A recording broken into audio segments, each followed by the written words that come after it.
The Earth needs no introduction. Fragile and finite as it is, we need to take care of it. The Earth is constantly changing with human activities. We cannot fix what we can't see, and to see it every day, we need pictures from space every day. But that's not easy. Conventional satellites are big, slow, and costly. This one weighs more than 1,000 kilograms, and it took huge amount of money and time to build it. It takes one rocket to launch one satellite. To understand the Earth much more regularly, we need as many satellites, and this model is not sustainable. So, what's the solution? Small satellites, weighing from 1 to 50 kgs, with advanced electronics and sensor systems. For example, the satellite Dove of Planet Labs weighs just 4 kgs. Just like your mobiles, satellites too are getting smaller and better.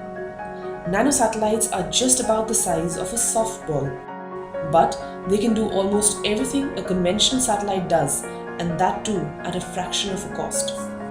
How small is small? Large satellite? More than 1000 kgs. Medium-sized satellite?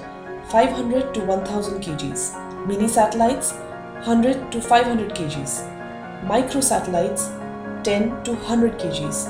Nano satellites? 1 to 10 kgs. Pico satellites? 0.1 to 1 kgs. And femto satellites are even less than 0.1 kgs. In 2014 alone, 158 satellites weighing between 1 and 50 kilograms were launched, and it is estimated that there will be over 500 small satellites in orbit by 2020.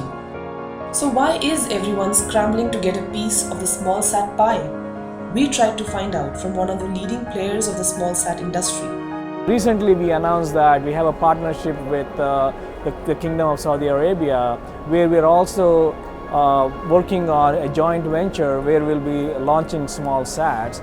The difference being, we want to leverage our high quality imagery, process the small sat data so that they become more accurate. Medium resolution satellites perform high frequency coverage. You see something change. You don't know what the change was, you just know that something changed. But now you have the ability to tip the high resolution satellite to go take a closer look. That dramatically shortens the decision cycle and the speed with which you can detect meaningful changes in the world and be able to act upon them. Data needs are what fueled Digital Globe to join hands with the Kingdom of Saudi Arabia to develop a constellation of highly capable small image satellites. Same sentiments were echoed by Canadian Earth observation company EarthCast.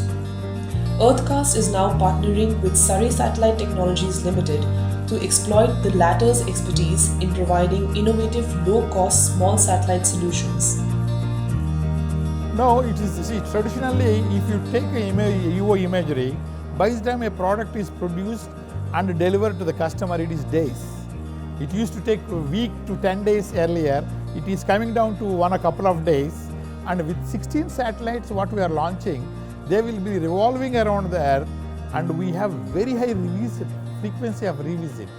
Any location in the world will be able to visit 4 times a day. So this, once I collect 4 times a day, I cannot wait for 4 or 5 days to deliver.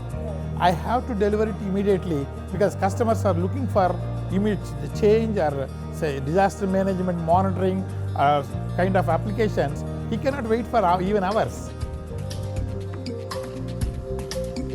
As satellite technology gets smaller and cheaper over the years, the barrier to entry into the space industry has also lowered. Earth observation has become accessible to corporations and startups alike. A study done by Northern Sky Research has revealed that Earth observation is the primary driver behind this industry's growth. This is because Earth observation market suffers from data poverty in many industry verticals like agriculture, disaster management, forestry, and wildlife. The research firm believes that a staggering 40% of the nano and small satellites which are to be launched by the end of the year 2024 will be for Earth observation applications alone.